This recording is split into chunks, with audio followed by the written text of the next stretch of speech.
I just want to remind before we start is nakalimutan ko. So on Sunday pala, that will be our deadline para po sa ating pong mga commitment po natin sa ating Children's Christmas Party, because next Sunday, because yung Tuesday na yun ay bibili na po yung bibili ng mga pangregalo sa mga bata sa Cebu yata o sa Bicol. Okay? Mga dapat.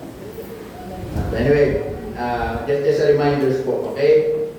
Alright, tayo po mag-aaral po ng salita ng Panginoon. At let us open our Bible. Okay? In the book of Colossians chapter 3. Chapter 3, verse 23 and 24. Colossians chapter 3, verse 23 and 24. Okay, sige po. Nakita niyo na po ba? Okay. Can we read it all together, please? Colossians chapter 3, verse 23 to 24. And sabay-sabay natin basahin. Ready? Begin. What?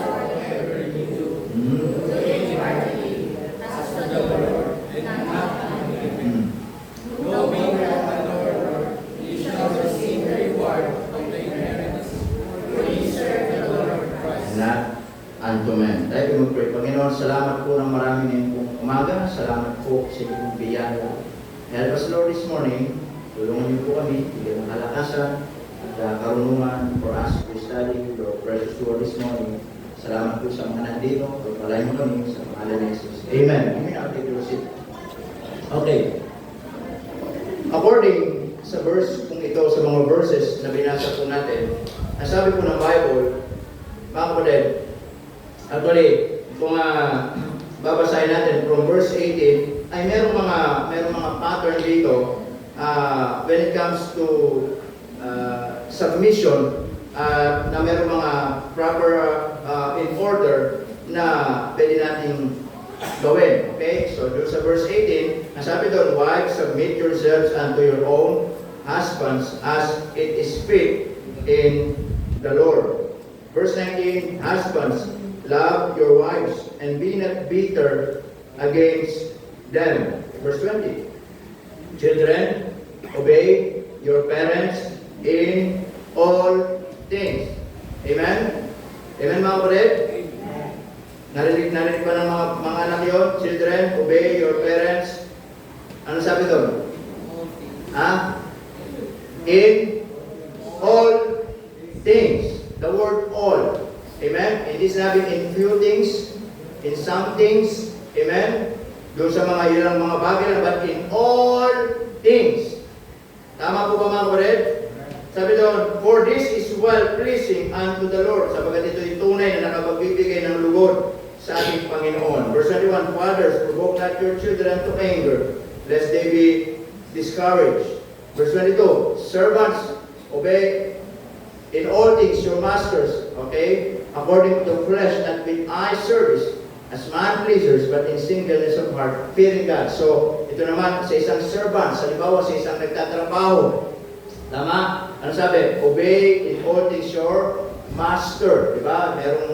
Merong boss, merong mga nagtatrabaho, and then sabi ng Bible doon, magpasakop sila doon sa master nila. Tama? At sa pagtatrabaho nila, sabi doon, according to the flesh. So, patungkol sa laman, kasi nga, or physically, nagtatrabaho. Ano sabi diyan? Not with eye. Ano sabi? Service. Diba? Minsan sa trabaho, ganyan, maraming pakitang tao. Tama? Pag wala yung manager, o petics. Pag nandiyan, kunwari may ginagawa. Tama mga kapatid? Ano sabi diyan?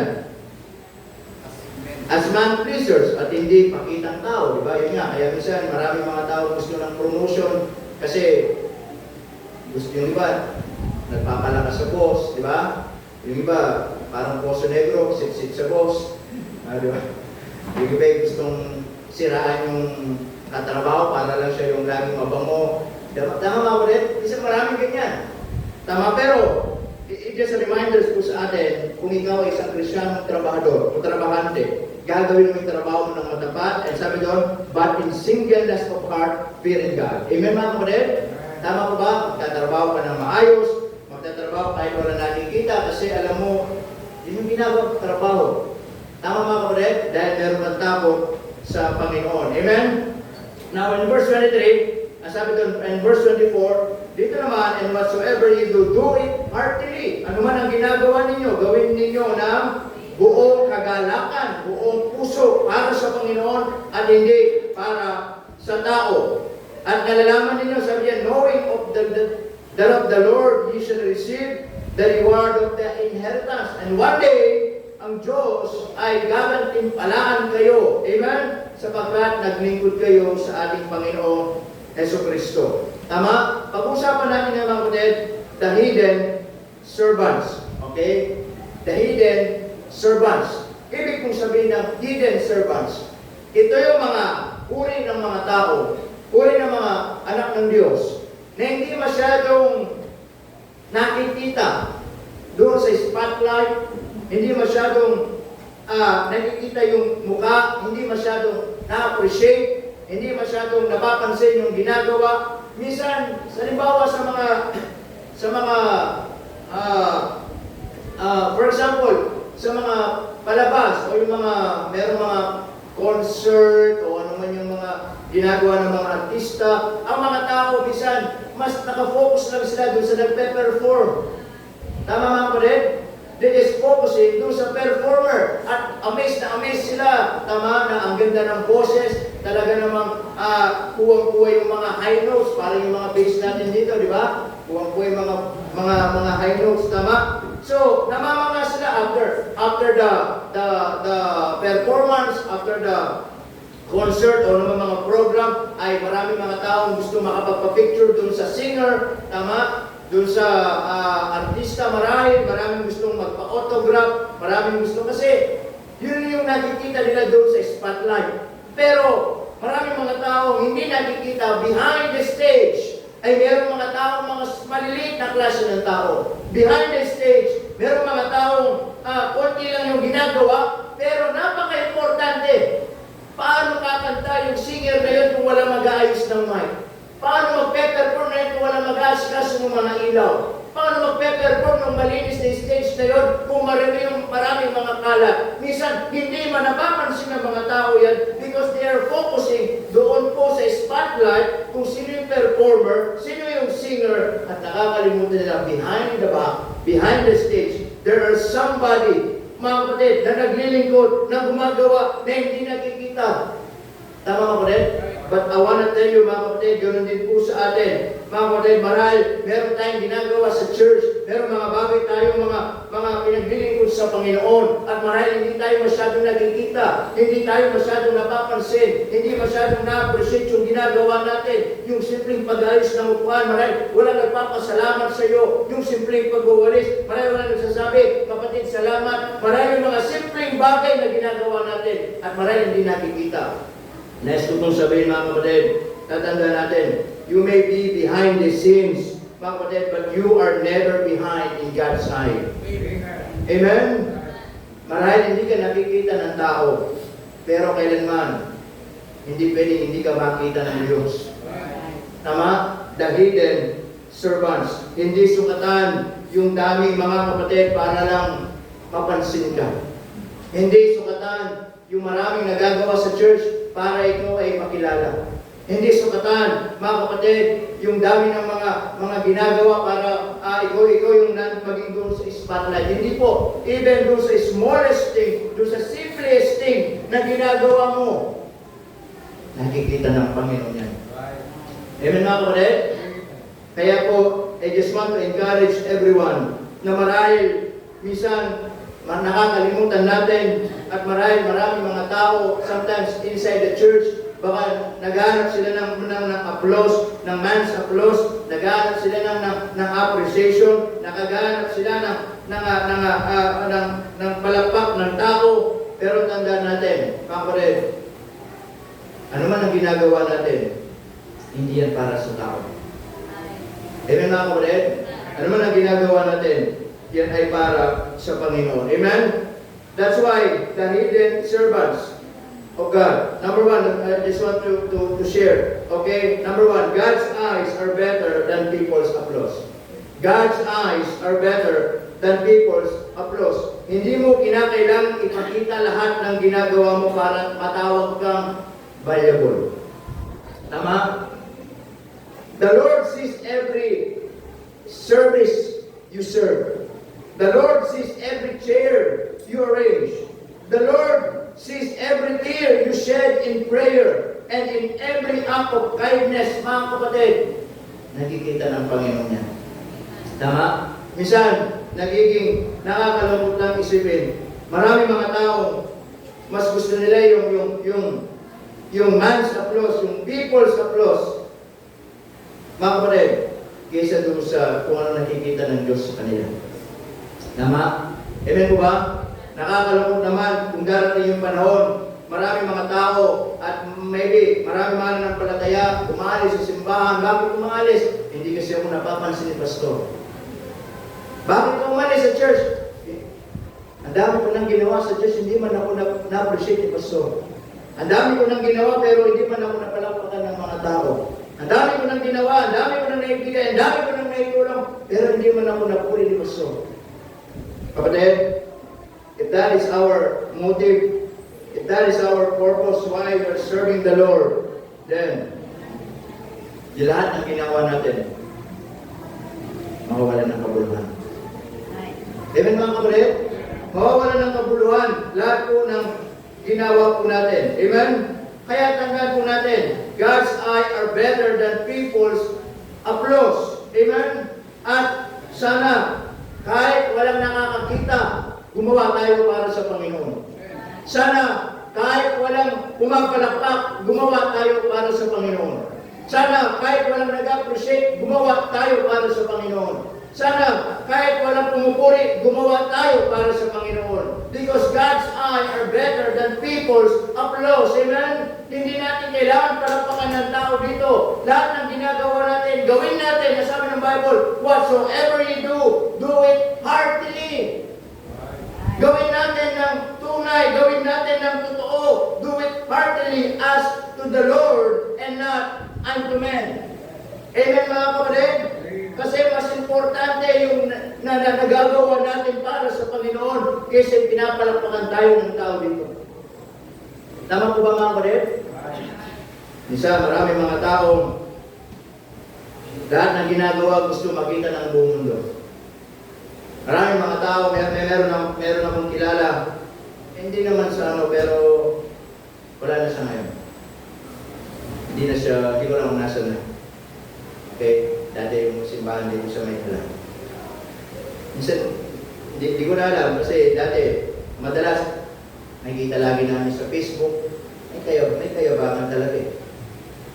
Pinupost niya pa doon, ito yung text ko, 16,000, ito yung ginagawa, ito yung binibigay ng asawa ko. Pwede ba naman yung popost sa Facebook? Nakakapastor ko yun ah. Ito yung sasakyan namin, bagong bili, ganitong halaga. Meron akong kilala. Tawag dito ay parang conference. Pinakita yung rito. Sabi sa akin, alam niyo ba kung magkano ito? Baka sabi niya, kulang pa yung sasakyan niyo kung i-swap ko ito sa inyo. Bisa maraming mga tao ang punta mga kapatid. Gusto nila ng recognition, gusto nila ng man's applause, bisa parang gusto ipakita sa buong mundo. Amen mga kapatid? Alam niyo po, kapag gano'n ang karakter ng mga tao ito, nagkakamasali sila why they are doing something for God. Amen? Yung ginagawa nila, ibig sabihin hindi na para sa Panginoon. Tama po ba mga kapatid? Amen po ba? Kaya po, it's just a reminder to everyone, when we serve God, do it heartily. We don't need to post in social media naman yung mga achievement natin. There's nothing wrong mag-post tayo, pero make sure na yung mga post na yan, ang Diyos ang nalulugod. At hindi ang ating mga sarili. At hindi para ipagyabang sa maraming mga tao, mga nagagawa natin. Tama mga kapatid? Amen po ba? Naunawaan po ba ninyo? Lalo na yung mga ngayon, mga nagawa ng content, di ba? Yung mga vlogger na yun. Bawat tulong kailangan naka-post, kailangan naka-video. Hindi po ba mga kapatid? Ewan po ba? O, nagabi nga, munti ko lang sampalit sa Aaron. Abay, munti na daw siyang batukan ng teacher niya kasi pinagpapagawa lang siya ng story. Gumawa daw siya ng title. Nilagay pa naman title lang sa school niya, ang pangungusap ng dalawang ibig. Kung malisalis nga sa ang tingnan nga po kung binatukan ng teacher ko eh. Sige, lumapit ka. Kung munti kang babatukan talaga kita. Nilagay daw niyang title, ang pangungusap ng dalawang pipi. Bihira yan. Tapos sabi ko, tinugsungan mo, nagkita ang dalawang bulag. Ganun. Mahalo talaga sa Aaron pagkausap mo, walang makwenta-kwenta. Tama? Kapatid, God's eye are better than people's applause. If you are serving the Lord, tatandaan nyo, kahit walang papalakpak sa'yo, gawin mo para sa Panginoon. Amen mga kapatid? Kahit simpleng bagay, gawin mo ng buong puso. At huwag mong hintayin, ma-appreciate ng tao. Tama? Amen po ba mga kapatid? Because God's eye are better than people's applause. Amen? Nasabi ng Biblia dyan, whatsoever you do, do it heartily, as to the Lord, and not unto men. Amen? Hindi pa para sa tao para gumagawa. Amen mga kapatid? Hindi ka pumupunta sa church para ipakita sa mga tao na maganda yung suit mo. Hindi ka pumupunta sa church para ipakita malaki yung binibigay mo. Hindi ka pumupunta sa church para lagi kang palakpakan. Hindi po mga kapatid. Tama? Lagi tayo pumupunta sa church para maglingkod sa Panginoon. Amen po ba mga kapatid? Kaya kahit anong ginagawa natin, gawin natin. Kahit magwalis na wala nakakita, hindi nasasayang yan kung para sa Panginoon mo yan ginagawa. Ito tatandaan nyo, ang isang bagay na nawawala ng kabuluhan sa harapan ng Diyos, yun yung isang bagay na gumagawa ka pero hindi para sa Panginoon. Amen mga kapatid? Kahit anong effort mo, kahit anong gawin mo, kahit gaano kadami yan, kung yan ay as long hindi para sa Panginoon yan, sayang yan. Amen mga kapatid? Kahit konti lang ginagawa mo. Tama?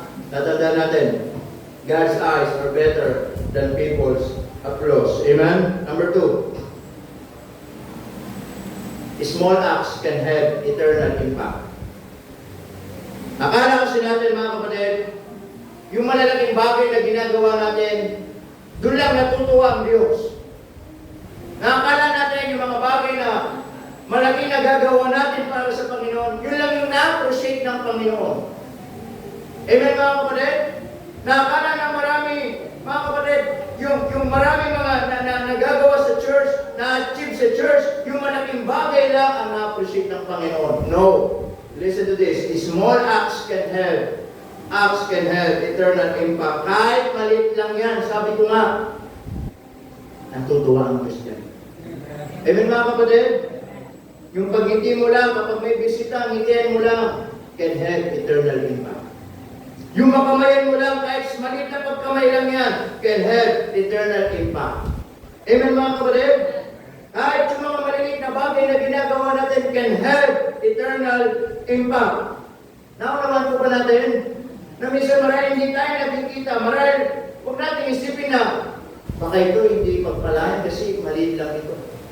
Baka hindi ito ma-appreciate ni Pastor kasi maliit lang ito. Baka hindi ito makatulong kasi maliit lang ang ambag ko. No.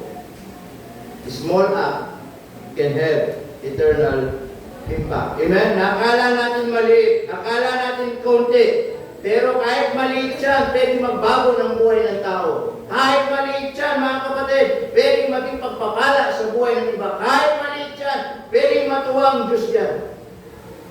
Amen po mga kapatid? Nakala natin maliit at walang magagawa, nagkakamali po tayo. Kahit maliit yan, pwede pagpalain ng Diyos. Amen po ba? Kahit wala nakakita. Amen? Na minsan, hindi natin na-appreciate, hindi natin napapansin, pero lagi natin tatandaan. Mga kapatid, ang Diyos hindi bulag para makita yung ginagawa natin paglilingkod po sa Kanya. Amen po ba mga kapatid? Amen? Kaya salamat po sa mga gumagawa, kahit maliit na marahil hindi na-appreciate ng pastor ninyo, o marahil hindi na-appreciate ng ninuman, tatanda ninyo, yung maliit na bagay na yan can have eternal impact. Amen? Nakakala natin, mga kapatid, yung achievement ng isang church ay lagi sa pastor lang nakadepende. Hindi ko inisip po yun. At hindi magiging ganun ang mindset dapat natin. Amen? Kung anong tagumpay, achievement na meron dito sa iglesia, yan ay because lahat gumagawa. Kahit yung iba hindi nakapansin, kahit yung iba hindi na napagpapasalamat, yung iba hindi na-appreciate, hindi nakikita doon sa spotlight, sometimes because of them, kung bakit nagiging matagumpay. Amen mga kapatid? Amen po ba? Kaya kahit maliit na yung mga bagay na yan, amen? Kung sapot, si Ale, hindi masyadong na-appreciate. Ale, ang pogi mo. Oh. Hindi na-appreciate. Taba mo na. May walang nangyayari sa gym mo ah. Baligtad yan ako pag gym nga lumobo ng gym. Hindi. Kaya hindi masyadong na-appreciate, pero importante ang ginagawa. Amen mga kapatid? Oh. Kaya dapat ito malilig. Tama mga kapatid? O sino makikialam dyan? Tama? O sa mga natin, sa mga kinakanta natin, importante yung mga yan. Tama? Yung mga nagbabandurya, kahit papetis-petis lang mag-practice, importante yun. Amen mga kapatid?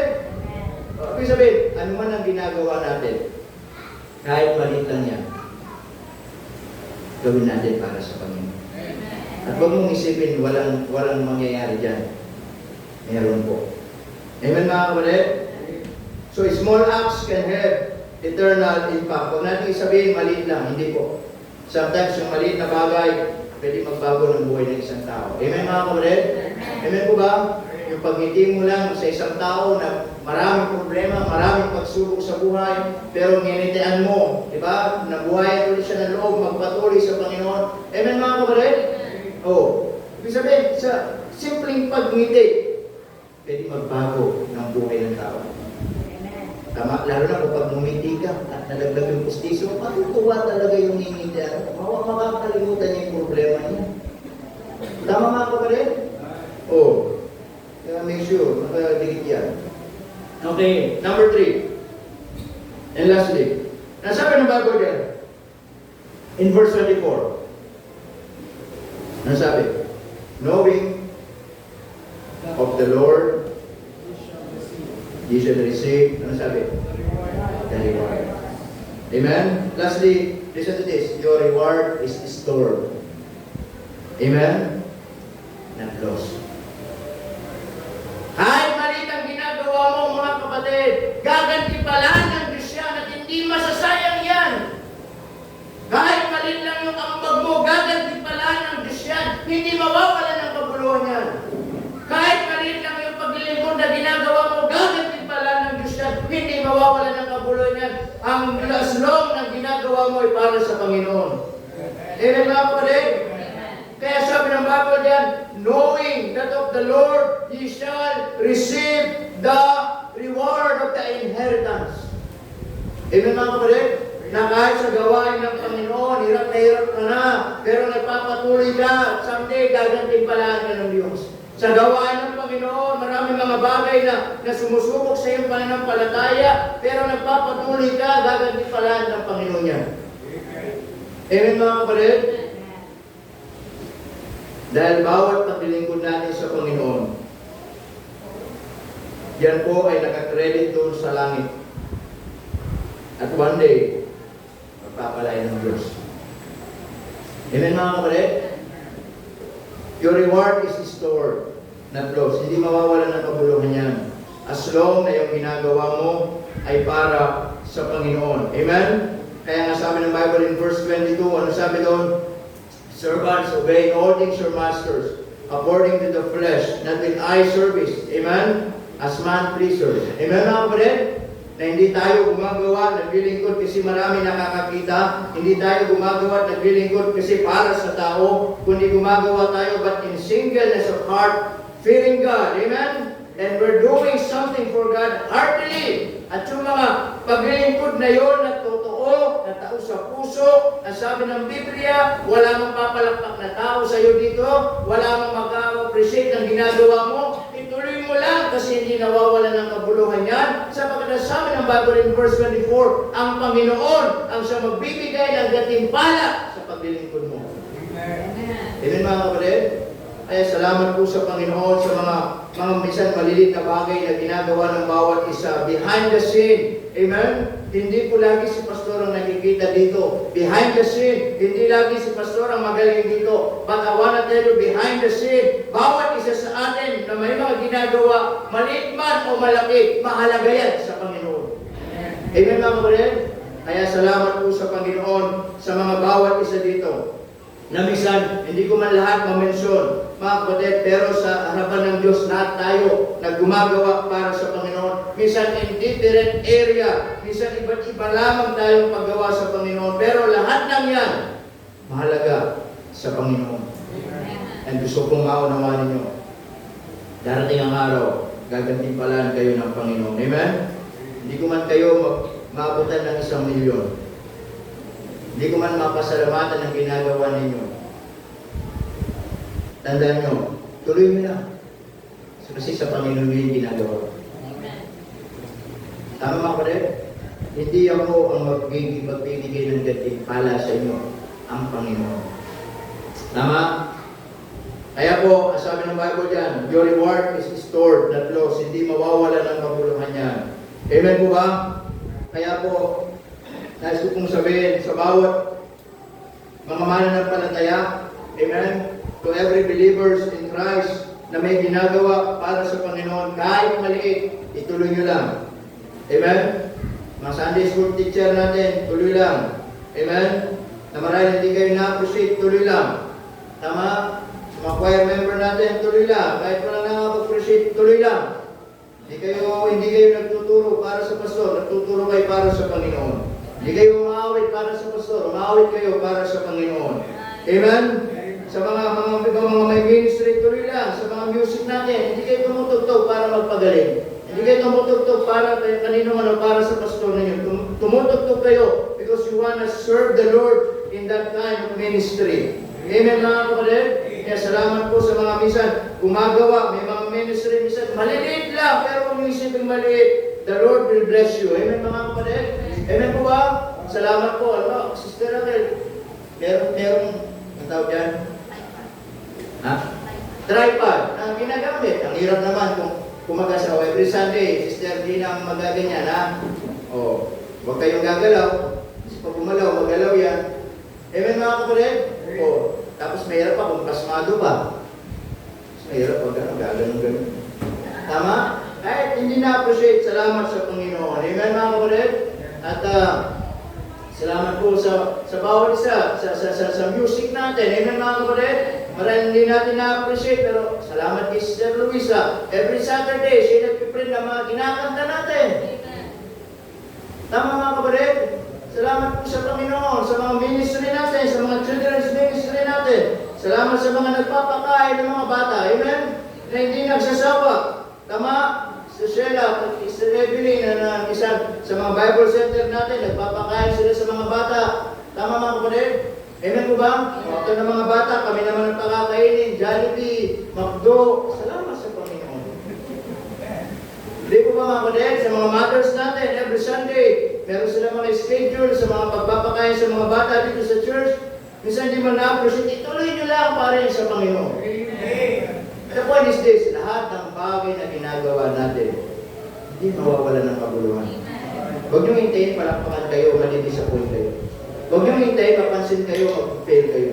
Huwag nyo hintayin na mapansin kayo ng tao sa ginagawa ninyo. Because hindi kayo gumagawa para mapansin. Hindi kayo gumagawa para palakpakan. Hindi kayo gumagawa para sa tao. Ang sabi ng Bible, whatsoever you do it heartily as to the Lord and not unto men. Hindi para sa tao. Amen mga kapatid? Kaya po, I want to tell you this morning, your reward is stored, not lost. Sa bawat bagay na ginagawa niyo po dito, hindi yan nawawala ng kabuluhan. Amen? nandoon yun sa langit. Naka-credit doon. One day, sabi ng Bible, aanihin ninyo balang araw. Amen? Hindi lang nakatingin ng mata ng Diyos kay Pastor kasi siya yung nasa spotlight. Hindi lang nakatingin ng Diyos sa mga malalaking ginagawa dito, yung mga song leader ng mga pogi natin dito. Amen? Hindi lang nakatingin ng Diyos sa mga members na malaking mga ambag dito sa ministry, dito sa church. Hindi lang po doon. Even doon sa mga behind the scene. Kahit nag-aayos, naglilinis. Amen mga kapatid? Nandun ang mata ng Diyos. Tama po ba? That's why your reward is stored, not lost. Hindi man dumating agad ang appreciation. Hindi man dumating kaagad ang palakpak. Hindi man dumating kaagad, mga kapatid, ang reward. Pero, sigurado, God is keeping it in record. Amen mga kapatid? Yung record dito sa lupa, nawawala. Kahit pagtas ang pinag-aralan mo, darating ang aring mga sertifikado na meron ka minsan na pag nabasa, mawawala, masisira. Pero yung mga reward na ginagawa natin, mga paglilingkod na ginagawa natin dito, at nire-record ng Diyos yan, hindi yan nabubura, hindi yan nasisira, hindi yan nawawala. And one day, pagdating natin doon sa langit, mapakinabangan natin. Amen mga kapatid? Hindi man dumating agad ang appreciation, but God is keeping it in record. His reward will come at that perfect time. Amen? Because ang Diyos hindi po kumakalimot. Amen mga kapatid? Na marahil dumating ang panahon, tumanda na tayo dito, makalimutan ko na kayo. Marahil dumating ang panahon, makalimutan ko na ang pangalan ninyo. Amen mga kapatid? Pero tatandaan nyo, ano man yung ginugol natin dito sa mundo, hindi kinakalimutan ng Diyos. Nasabi ng Bible in Hebrews chapter 6, in verse 10. Nasabi ng Bible in Hebrews chapter 6, in verse 10, mga kapatid.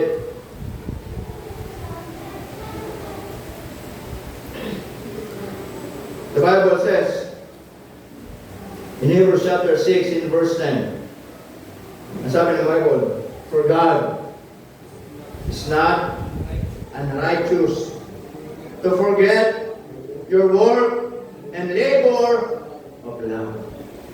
Ang Diyos ay hindi kumakalimutan. Ang Diyos ay hindi liko. Parang kalimutan yung pagpapagal ninyo na mayroong puso, na mayroong pag-ibig. Amen mga kapatid? Kaya lagi niyong tatandaan, makalimutan man ng tao, ginagawa ninyo, hindi yan makakalimutan ng Diyos. Hindi man mapansin ng Diyos ng tao ginagawa ninyo, napapansin ng Diyos yan. Hindi man nakikita ng tao ginagawa ninyo, nakikita ng Diyos yan. Amen? And God is keeping it in record. God is not unrighteous to forget. Amen mga kapatid? Alam niya ang paglilingkod na ginagawa mo. Alam niya ang pinagdadaanan mo. Alam niya ang problema mo. Alam niya ang pagsubok mo. Amen mga kapatid? Alam niya ang pagpapatuloy mo. God is not unrighteous to forget. Amen ba kapatid? Kaya po, this morning, sa bawat isa sa atin, behind, mga kapatid, the scene, or the hidden servants of God. Yung mga lingkod ng Diyos na hindi napapansin. Mga lingkod ng Diyos, na mga anak ng Diyos, na laging minsan ay nandyan lang pero may ginagawa kahit maliit. Tatandaan ninyo, nakikita ng Diyos yan. Amen? Ipagpatuloy nyo. Magpatuloy kayo. Amen? Your service is never wasted. Your labor is never ignored. Your name is known in heaven. God will reward you. Amen mga kapatid? Kaya po, ngayong umaga, this challenge to us, kumusta po ang ating paglilingkod sa Panginoon? Kumusta ang ating ginagawa para sa Panginoon? Yes, maybe may ginagawa tayo, but kumusta ang motibo natin why we are doing something for God? Tayo ba'y gumagawa para sa tao? Tayo ba'y gumagawa para palakpakan? Tayo ba'y gumagawa para i-appreciate ng tao? Tandaan natin, hindi tayo gumagawa para sa tao. Gumagawa tayo para sa Panginoon. Amen? At kung marami sinasabi mo, maliit lang naman ang ginagawa ko, baka hindi ito mapansin ng Diyos. Sino nagsabi? Yes, marami hindi ma-appreciate ni pastor, hindi ma-appreciate ng tao, pero tatanda nyo, kahit maliit man yan, nakikita ng Diyos yan. Amen? At bawat maliit na ginagawa nyo, nire-record ng Panginoon yan. Amen mga kapatid? Kaya po magpatuloy lang sa paglilingkod, magpatuloy lang. Amen? Sa pagsisimba, magpatuloy lang. Sa paglilip sa ministry, magpatuloy lang. Kasi sabi ng Bible dyan, hindi tayo gumagawa para sa tao, gumagawa tayo para sa Panginoon. At sa paggawa natin, make sure, the Bible says in verse 23, ano sabi po dyan mga kapatid? And whatsoever you do it. Ano sabi? Dapat laging bukal sa puso. Amen? Kasi paglabag sa kalooban mo yung ginagawa mo, yes, maybe you can say, may matatapos ka, pero hindi ka masaya. Paglabag sa kalooban yung ginagawa mo, minsan, ginagawa mo, pero, minsan, hindi mo ginagawa ng mayroong kaayusan. Tama mga kapatid? Amen po ba? Hindi mo ginagawa na mayroong kasiyahan. Pag ginagawa mo, nang hindi totoo sa puso, mga kapatid, listen this, darating ang araw, mananawa ka. Pag ginagawa mo isang bagay, para lang i-appreciate ng tao, darating ang araw, magsasawa ka. Amen mga kapatid? Darating ang panahon, sasabihin mo, ayaw ko na. Hinto na ako. Wala nakakita sa akin. Ayaw ko na. Wala naman nakakapuli sa ginagawa ko. Ayaw ko na. Wala naman nakakita sa mga ginagawa ko. Hindi naman ako napapansin. Amen mga kapatid? Kasi mali ang puso natin. Amen? Pero as long na yung ginagawa mo ay para sa Panginoon at bukal sa puso mo, kahit walang nakakakita, binibigay mo yung best mo para sa Panginoon. Kahit maliit lang yan, tinutuloy mo kahit walang pumapalakpat. Kasi alam mo, sa Panginoon mo yung ginagawa. Amen po ba mga kapatid? Kaya po, bawat ginagawa natin, kahit maliit, God is keeping it in record. Amen mga kapatid? It says in verse 24, knowing that of the Lord, ano sabi? Ye shall receive the reward of the inheritance. For ye serve the Lord Christ. Mas maganda kahit walang appreciation dito sa lupa. Pero nandoon yung appreciation natin sa langit. Kaysa naman dito natin i-recognize yung appreciation natin sa lupa. Pagdating sa langit, wala na palang appreciation doon. Tama mga kapatid? Anong pipili natin? Dito na natin kuhanin yung appreciation natin, o doon sa langit. Tama mga kapatid? Kaya po, members, Christians, tanda natin lahat tayo servant ng Panginoon.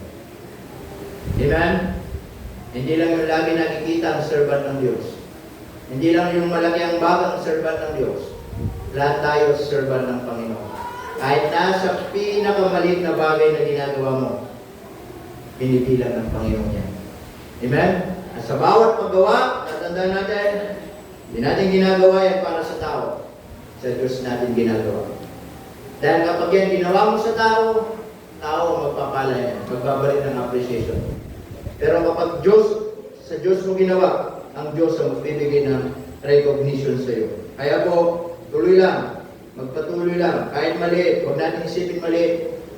Kahit maliit lang yan, iambag mo, ibigay mo, itulong mo, gumawa ka, kahit maliit. Kasi, nakikita ng Diyos yan. Amen mga kapatid? Kaya po, tatandaan natin, sabi ng Bible, basahin natin muli, verse 23, and whatsoever ye do it heartily. Amen? Madaling gumawa. Ang tanong, bukal ba yan sa puso mo? Madaling masabing gumawa. Ang tanong, masaya ka ba sa puso mo? Tama? Hindi lang sa malalaging bagay ang kasiyahan ng paglilingkod. Kahit sa maliit na bagay, dapat masaya pa din tayo. In verse 24, knowing that of the Lord, ye shall receive the reward of the inheritance, for ye serve the Lord Christ. Tayo kung lahat ay tumayo, at yung manalangin, let's pray. Dakilan naming Diyos na banal at makapangyarihan po sa lahat. Panginoon, marami pong salamat sa umagang ito na ipinagkaroon niyo po sa amin. Salamat po sa inyong pong kabutihan.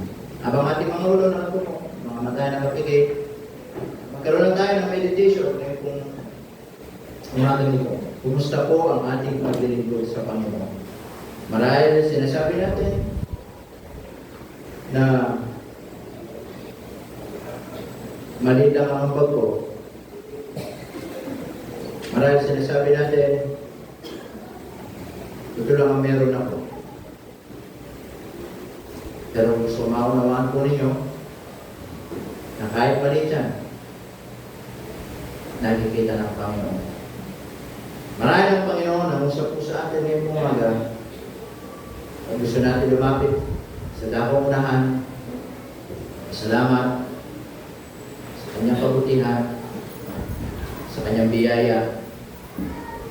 At marahil meron mga bagay na gusto natin itama sa buhay natin. Na marahil naglilingkod tayo dahil sa tao. Marahil naglilingkod tayo para i-appreciate ng tao. Marahil naghihintay tayo palakpakan ng tao.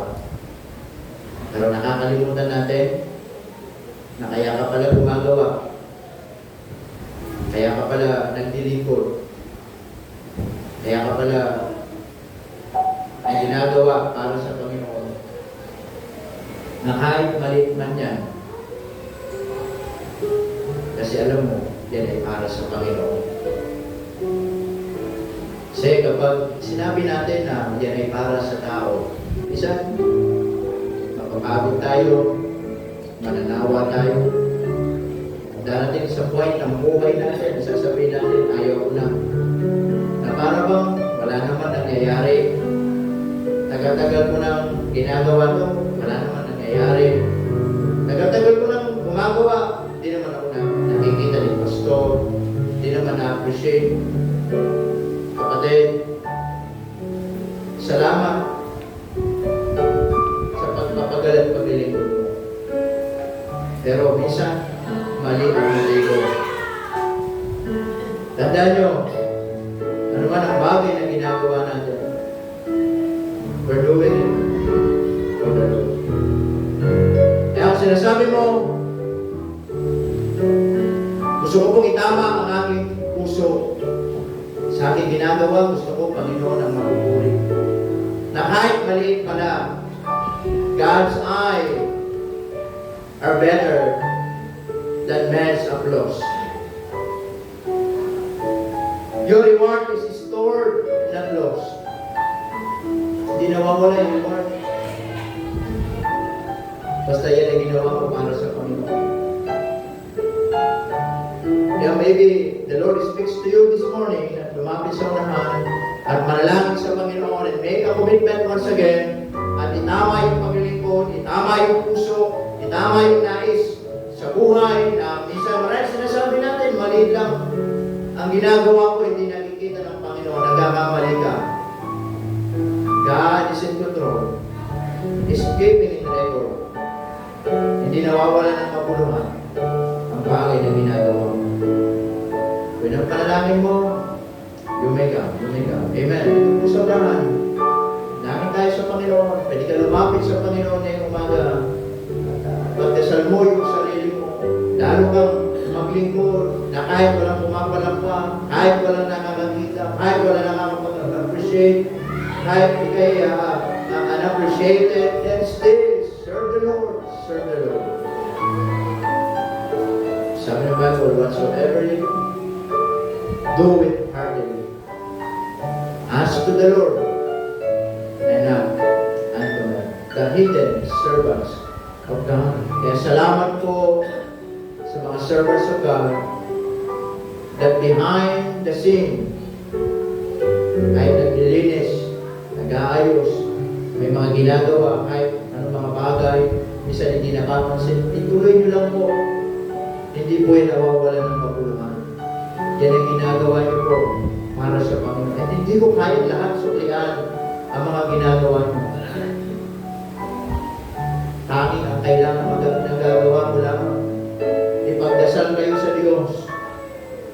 na pagpalain at paglilingkod ninyo. Kaya lahat ng ginagawa natin, maliit pa o malaki, para sa Panginoon. Nagilang Diyos, salamat po ng marami this morning. Thank you Lord for reminding us through the Word of God. Pagpalain po kami. Salamat po sa bawat isang naglilingkod na kahit mali ang ginagawa, hindi nawawala ng paguluhan. Salamat po Panginoon dahil tunay ang biyaya na may sapat sa buhay po namin. Help us Lord to be faithful, especially sa mga ministry na kahit mali, we must be faithful, Panginoon. Pagpalain po bawat isa sa pangalan ni Jesus kami dumadalangin. Amen. Amen. Praise the Lord. Do not take your seat.